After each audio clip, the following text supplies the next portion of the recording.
pagi dan salam sejahtera bagi kita semuanya.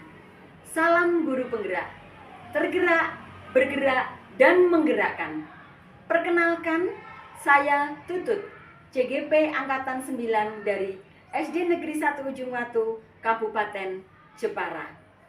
Pada pagi hari ini saya tidak sendirian, tetapi saya ditemani oleh Bapak Eko Yuli Kristianto, guru kelas 6. Selamat pagi, Pak. Selamat pagi.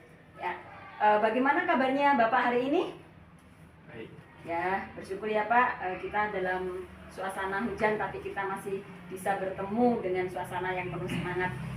Begini Pak, hari ini kita akan mengadakan percakapan pra-observasi yang mana akan saya lakukan supervisi kelas di kelas Bapak, dan percakapan pra-observasi ini untuk mengetahui dan mengevaluasi jalannya proses pembelajaran yang akan Bapak lakukan. Nah, mengapa kita melakukan kegiatan pra-observasi?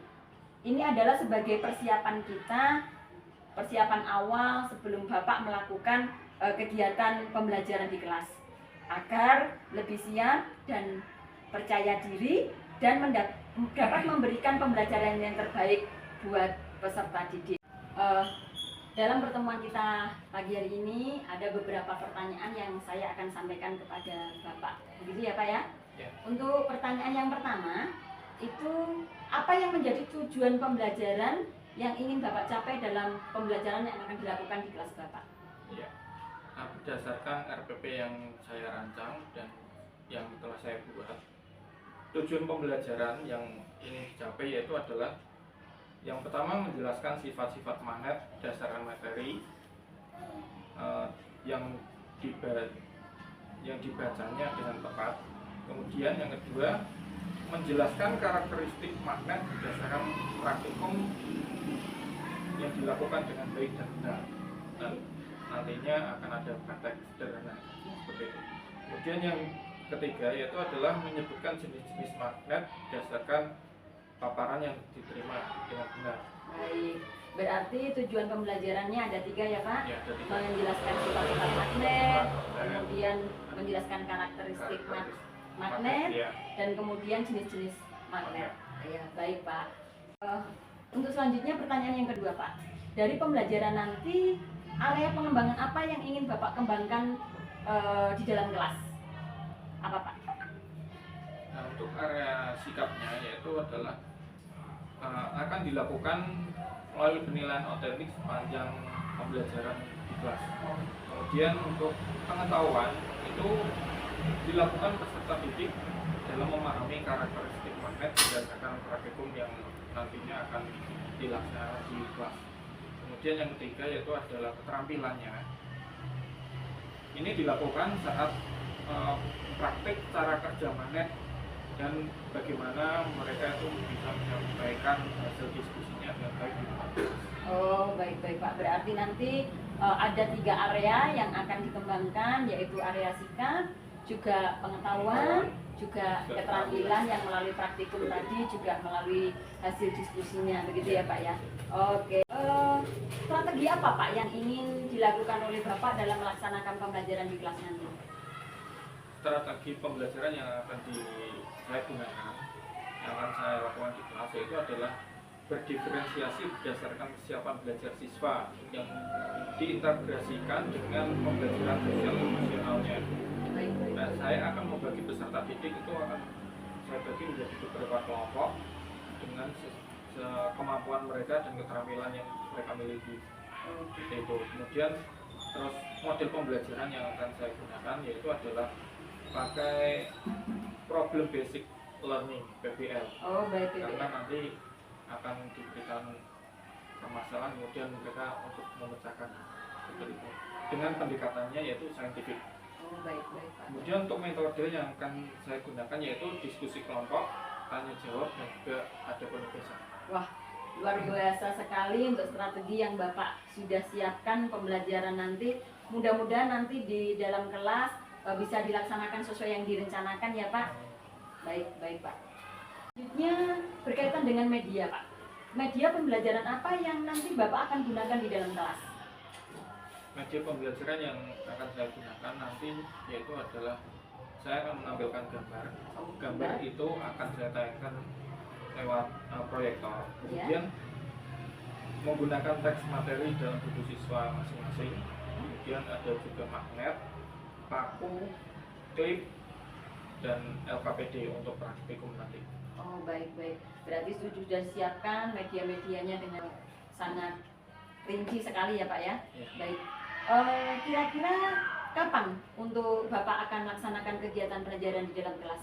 Hari apa dan jam berapa mungkin Pak? Untuk pelaksanaannya nanti akan diadakan hari Selasa jam ke-5 dan sampai 7. Oh, baik. Hari Selasa jam ke-5 sampai jam ke-7 ya Pak. Nanti kita akan bertemu di dalam kelas Bapak, di mana saya akan mengadakan supervisi di kelas Bapak, di mana saya akan melihat, mencatat apa yang akan terjadi selama pembelajaran di dalam kelas, gitu ya Pak. Nah, nanti setelah melakukan kegiatan observasi di dalam kelas Bapak, kita akan bertemu kembali dengan percakapan pasca observasi Pak, yaitu setelah melakukan pembelajaran di kelas nanti kita akan melakukan percakapan-percakapan lagi ya, dan kemungkinan nanti akan didampingi oleh pengajar lagi, begitu ya Pak ya? Baik Pak, dari percakapan kita pagi hari ini apa yang Bapak dapatkan? Dalam percakapan kita kali ini saya mendapatkan gambaran dari apa yang akan saya lakukan di dalam kelas pembelajarannya nanti seperti apa, strategi yang akan saya terapkan itu bagaimana, terus area pengembangan peserta didik apa saja, terus media maupun metode yang akan saya pakai nanti juga saya sudah ada gambaran seperti itu. Ya, baik Pak, berarti Bapak bisa menemukan melalui percakapan kita pagi hari ini strategi apa yang ditentukan, metode-metodenya, bahkan kegiatan-kegiatan yang akan dilakukan dalam kelas sudah memperoleh gambaran begitu ya Pak ya. Baik, terima kasih, demikian pertemuan kita pagi hari ini. Terima kasih untuk waktunya. Kita akan ketemu di hari Selasa nanti. Terima kasih ya Pak, selamat bertemu kembali. Terima kasih.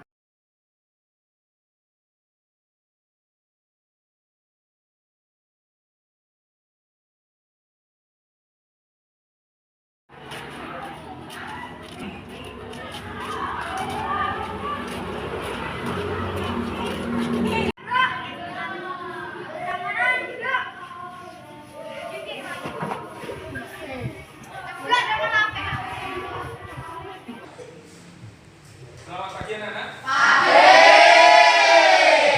Bagaimana kabarnya hari ini? Sebelum mulai pembelajaran, mari kita menurut agama dan kepercayaan kita masing-masing. Silakan ketua kelas untuk menyiapkan.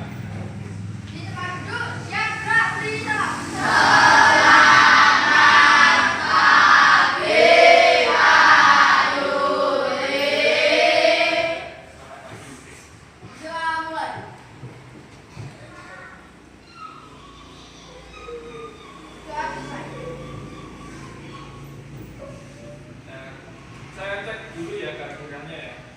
Di sini masuk semua atau ada yang tidak masuk? Siapa yang tidak masuk?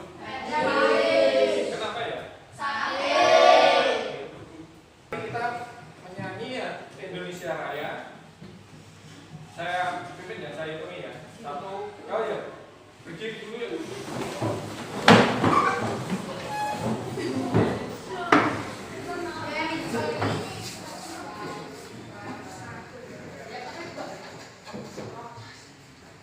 Saya hitung ya, 1, 2, 3. Indonesia tanah airku, tanah tumpah darahku. Di sanalah aku berdiri, jadi pandu ibuku. Nah, kemarin kita sudah sama-sama belajar tentang materi sebelumnya ya. Materi sebelumnya kemarin kita belajar tentang apa ya? Tentang energi listrik. Nah, energi listrik itu bisa diubah menjadi energi apa saja? Coba ada? kimia, suara, terus cahaya, gerak, panas. Ada jawaban lainnya? Ada yang mau nambahin? Kimia, suara, cahaya, gerak. Sekarang contohnya coba. Pak, Apa? panas. Oh iya, panas ada. Tuh, ketambahan satu ya. Sekarang contohnya. Misal, energi listrik menjadi energi cahaya. Contohnya apa? Anak-anak? Apa? Lampu. Kemudian energi listrik menjadi gerak apa? Apa sudah? Kipas angin. Ada lagi? Mesin cuci. Tuh. Ada lagi nggak? Apa? Hari ini kita akan belajar tentang magnet. Nah, setelah kita belajar tentang magnet, yang kita harapkan nanti itu adalah kalian itu bisa menjelaskan tentang sifat-sifat magnet dan juga penerapannya. Maksudnya magnet itu dipakai di alat apa saja. Nanti kamu tahu begitu ya. Kemudian tentang jenis penilaiannya. Nanti kan setelah kita belajar bersama, kita kan akan mengukur kemampuan kita ya. Nah, yang dinilai itu adalah dari sikap kalian saat mengikuti pelajaran, terus saat praktek. Karena nanti juga ada praktek juga. Setelah itu, setelah melakukan praktek, akan ada soal yang harus kalian jawab untuk mengukur pengetahuan kalian tentang materi hari ini. Nah, kita lanjutkan ke, kamu tahu ini apa? Adalah namanya daerah magnesia. Nah, magnet itu mempunyai sifat-sifat ya. Sifat-sifat magnet yaitu yang pertama, magnet dapat menarik benda magnetik. Kemudian yang kedua yaitu magnet mempunyai dua kutub, yaitu kutub utara dan selatan. Dan yang ketiga, kita praktek untuk mencari tahu itu betul atau tidak. Nah, sekarang kalian saya bagi menjadi beberapa kelompok ya. Kelompoknya seperti kemarin yang sudah saya bentuk, sama kayak kemarin yang pas materi sebelumnya. Silakan berkelompok dulu. Sudah mendapatkan LKS-nya? Tugasnya. Nah, tugasnya nanti itu adalah kalian mempraktekkan tentang sifat-sifat magnet. Nah, silakan peralatannya dikeluarkan. Iya, Pak. Ya, silakan dulu ya. Nah, ini saya punya magnet, nanti tak bagi setiap kelompok. Dua, Pak. Ya, untuk praktek.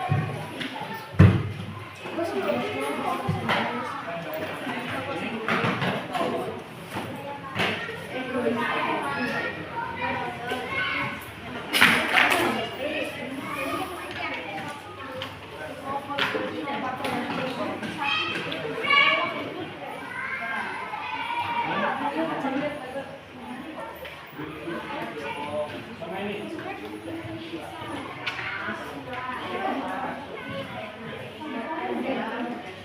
Kalau sudah,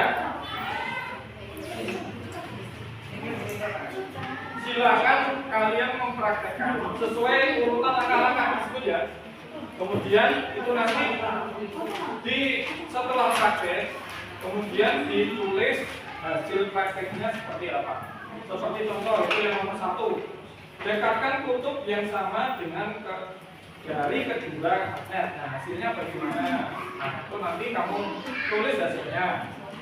Kemudian yang kedua, dekatkan kutub yang berbeda dari kedua magnet. Hasilnya bagaimana? Itu ditulis.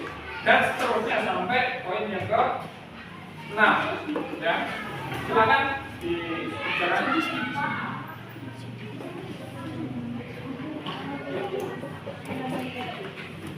Ini yang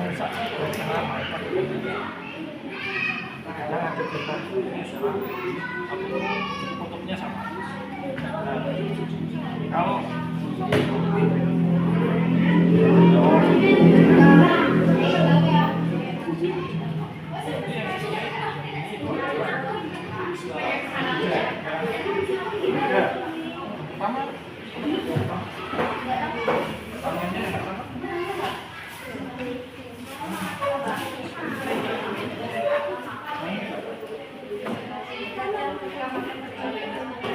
Untuk yang sama.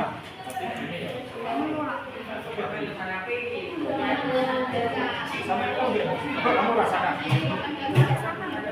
Coba kamu rasakan. Udah bisa narik kan? Nolak kan? Nah, ditulis hasilnya ya.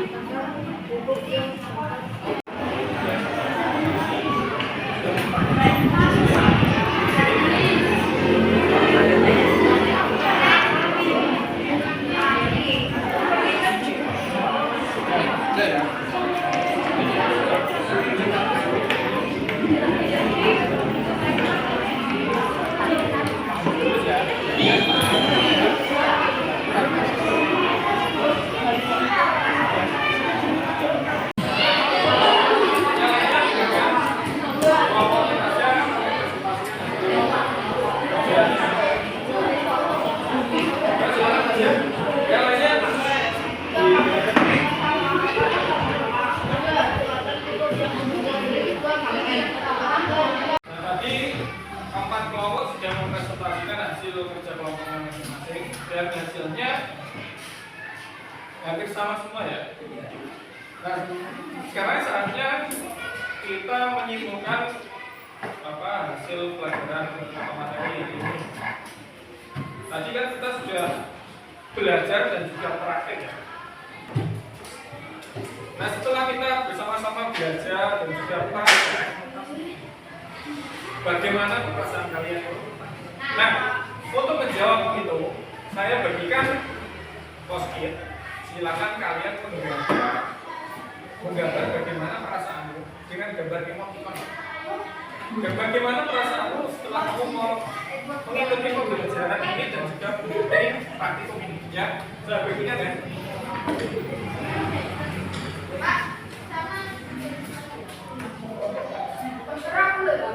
Emoticon ya. Gambarnya itu loh. Gambarkan perasaanmu. Terus nama nih Kak. Terus nama nih. Ya.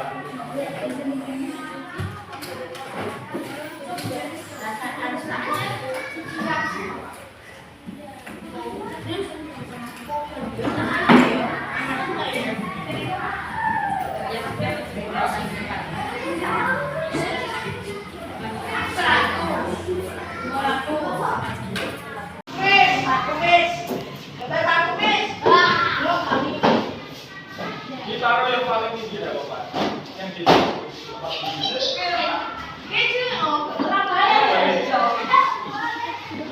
sudah teman-teman mau tinggal semua? Ini saya lihat, Pak Guru lihat, emotikonnya semuanya senang. Berarti kalian semua senang atas pembelajaran kita hari ini. Nah, pembelajaran kita hari ini sudah cukup sekian. Kita lanjutkan ke di pertemuan yang akan datang. Dan sebelum akhiri pembelajaran ini dengan dua, silakan.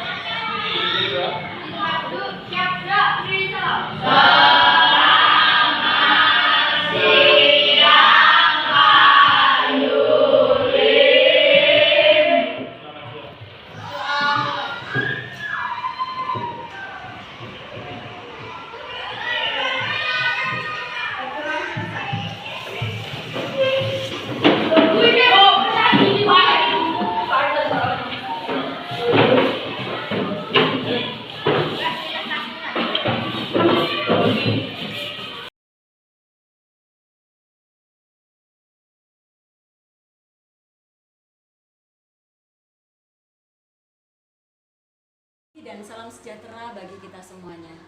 Perkenalkan, saya Tutut, CGP Angkatan 9 dari SD Negeri 1 Ujung Watu. Pada saat ini saya tidak sendirian, tetapi saya bersama dengan Bapak Eko Yuli, guru kelas 6, juga pengajar praktik Ibu Susianti, pengajar praktik guru penggerak angkatan 9. Selamat pagi Pak, selamat pagi Bun.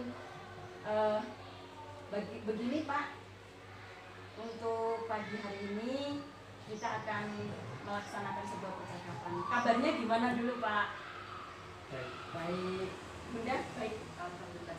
Terima kasih untuk pendampingannya. Pada pertemuan kali ini saya akan menyampaikan hasil dari observasi kelas yang saya sudah lakukan bersama dengan Bapak hari Selasa yang lalu. Bahkan kita kemarin juga sudah sepakat ya Pak, kalau hari ini kita akan mengadakan percakapan pasca observasi ya Pak. Terima kasih sekali untuk waktunya, karena nanti dalam percakapan ini ada pertanyaan-pertanyaan yang nanti saya akan sampaikan kepada Bapak. Dari catatan saya ketika saya melaksanakan observasi di kelas Bapak, menurut saya secara keseluruhan pembelajaran yang Bapak sudah lakukan sudah sangat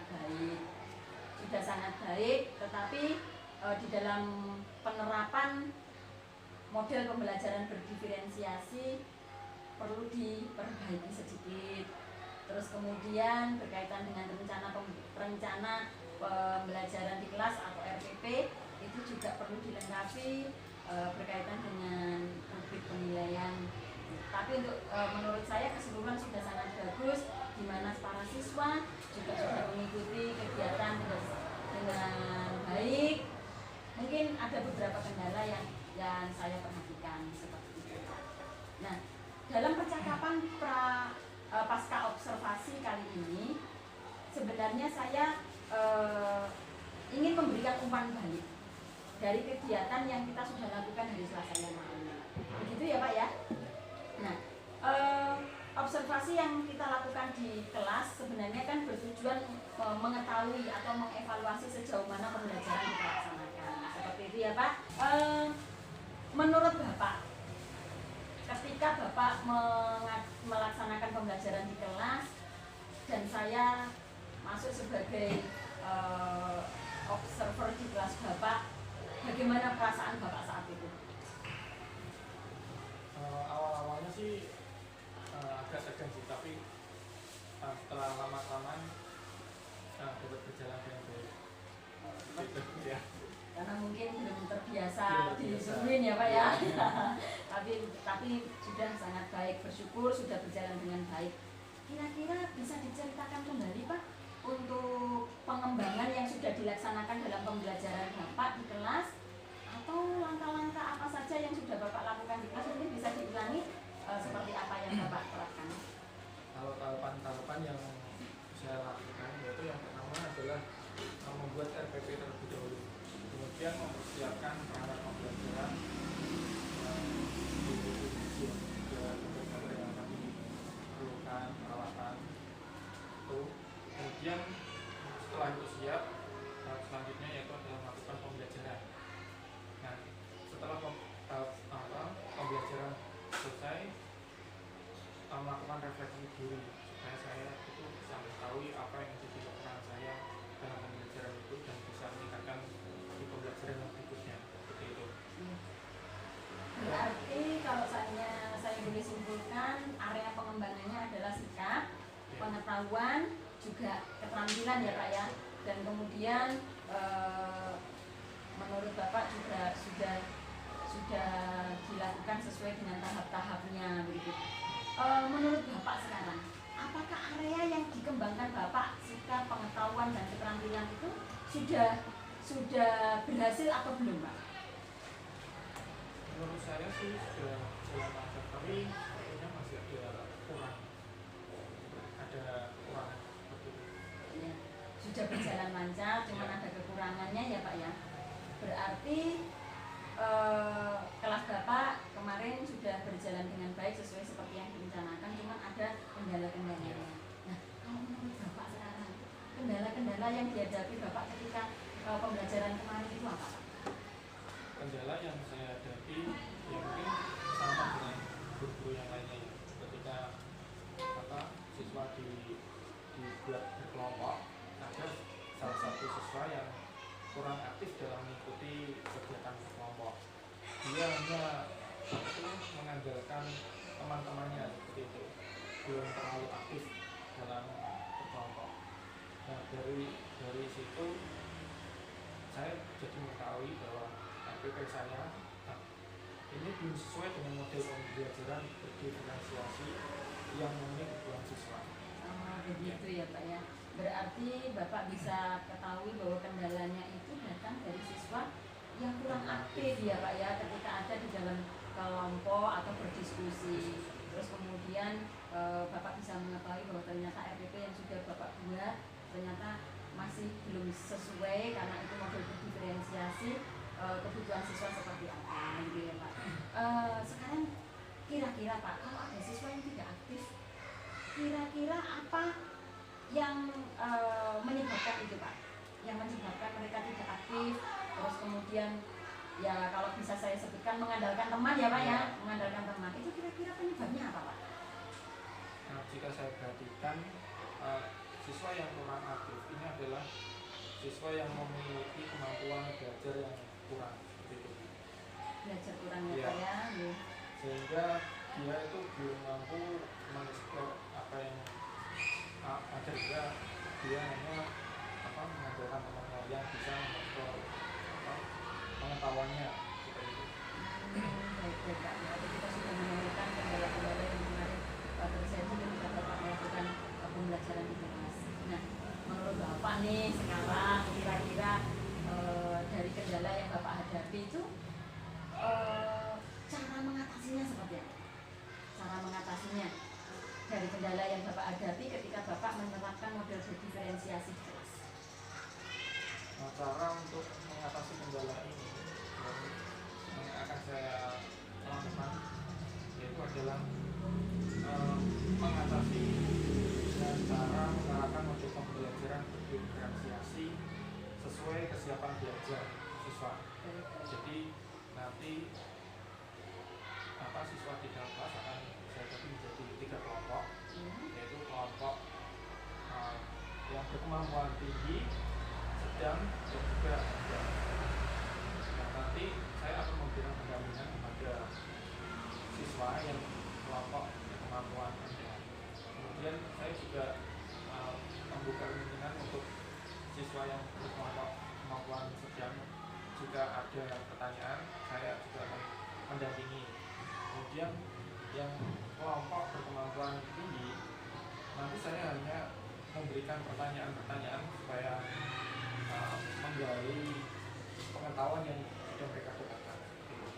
Ya, luar biasa sekali Pak ya, Bapak sudah merencanakan rencana tindak lanjut untuk mengatasi kendala-kendala Bapak. Kalau saya seandainya boleh simpulkan, rencana Bapak itu yang pertama adalah memperbaiki pembelajaran sesuai model berdiferensiasi, sesuai dengan kesiapan belajar yang nanti Bapak akan bagi menjadi 3 kelompok, baik itu kemampuannya berkemampuan tinggi, rendah, dan sedang. Wah, luar biasa sekali. Terus kemudian Bapak juga akan memberikan pendampingan bagi siswa-siswa yang berkemampuan rendah sehingga supaya mereka bisa lebih aktif gitu ya Pak. Wah, luar biasa. Mudah-mudahan setiap apa yang sudah Bapak rencanakan itu sesuai ya, sesuai dengan yang direncanakan. Saya tunggu Pak, nanti cerita-cerita selanjutnya kira-kira perkembangannya seperti apa, nanti perbaikan dari pembelajaran di kelas seperti apa, dan kemudian dari murid-murid sendiri nanti berkembangnya seperti apa. Saya tunggu nanti cerita-ceritanya ya Pak gitu. Sekarang gini Pak, waktu kita kan sangat terbatas ini Pak. Kira-kira dari apa yang sudah Bapak rencanakan untuk melakukan perbaikan di kelas dengan model seperti yang Bapak ceritakan, dimulai kapan nih Pak? Untuk waktunya disesuaikan dengan pembelajaran IPA di kelas itu Selasa. Oh begitu ya Pak, berarti kemarin Selasa, terus kemudian tindak lanjutnya dilakukan pas hari Selasa juga karena pembahasan IPA ya Pak ya. Baik Pak, baik. Berarti itu kelanjutan dari observasi yang kemarin kita lakukan, luar biasa sekali. Berarti Bapak akan melaksanakan sesuai dengan rencana. Nah, sebelum mengakhiri percakapan kita ini Pak, dari percakapan kita apa yang Bapak katakan? Dari percakapan ini yang saya dapatkan yaitu saya bisa mendapatkan ide-ide untuk mengatasi permasalahan atau kendala pada siswa yang kurang aktif. dengan menggunakan model pembelajaran berdiferensiasi berdasarkan kesiapan belajar siswa. Terus kemudian nanti juga akan memberikan pendampingan sehingga siswa yang kurang aktif, yang awalnya kurang aktif bisa menjadi aktif dalam diskusi kelompok. Terima kasih Pak, Bapak sudah menemukan jalan keluar dari setiap kendala-kendala yang Bapak sudah hadapi. Nah, saya percaya kita sebagai pendidik ketika kita punya komitmen untuk kebaikan anak didik kita dan kita mau melakukannya untuk melakukan perbaikan-perbaikan, pasti kita akan berhasil. Tetap semangat ya Pak ya. Iya, luar biasa sekali percakapan kita hari ini. Terima kasih untuk Bapak Eko sudah meluangkan waktu bagi kita, dan percakapan yang luar biasa ini biarlah menjadikan kita lebih semangat lagi di dalam melakukan tugas kita, gitu ya Pak. Terima kasih Pak Eko. Akhirnya kegiatan supervisi akademik yang dimulai dari pra-observasi, observasi, dan pasca observasi telah terselesaikan. Semua karena kerjasama dari Bapak Eko selaku guru kelas 6, juga pengajar praktik angkatan 9, Ibu Susianti. Terima kasih untuk kesediaan Bapak, juga Bunda yang saat ini bersedia untuk mendampingi saya dalam melaksanakan tugas supervisi akademik, dan saya percaya setiap apa yang kita sudah lakukan untuk kebaikan anak didik kita. Terima kasih dan salam sejahtera bagi kita semuanya. Salam guru penggerak, tergerak, bergerak, dan menggerakkan.